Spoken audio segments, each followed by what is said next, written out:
সকালবেলা উঠেই সবথেকে প্রথমে চলে এলাম কলঘরে। এসেই কিন্তু আগে জামা কাপড়গুলো ভিজিয়ে দিলাম। আজকের অনেকগুলো জামা কাপড় বেরিয়েছে, তাই সবথেকে প্রথমে ভিজিয়ে রাখলাম।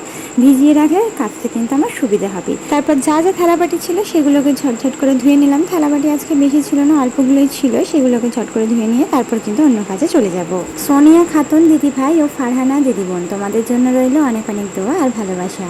তো জামা কাপড়গুলো সঙ্গে সঙ্গে কেচে নিলাম, তারপরে ছাদের মধ্যে মেলে দিয়ে চলে গেলাম সোজা চাল ঝাড়তে। তো রেশনের চাল খাওয়া হয়, তো সেই চালটাকে কিন্তু ঝেড়ে কুটে না নিলে কাকড় পড়বে ভাত খাওয়ার সময়, তাই রেশনের চালকে খুব ভালোভাবে ঝেড়ে কুটে তারপরে কিন্তু খাওয়া হয়। আমি জানি আমার মতো আমার অনেক দিদি বোনেরাই কিন্তু রেশনের চাল খেয়ে থাকে। এখন কিন্তু রেশনের চালগুলো বেশ ভালো দিয়ে থাকি, আগের মতো নয় যে গন্ধ।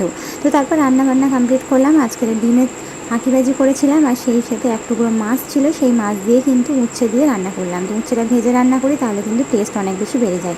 তো রান্নাবান্না কমপ্লিট করে এই যে দুপুরে খাওয়া দাওয়া করে আজকের দিনটা এইভাবেই কাটালাম।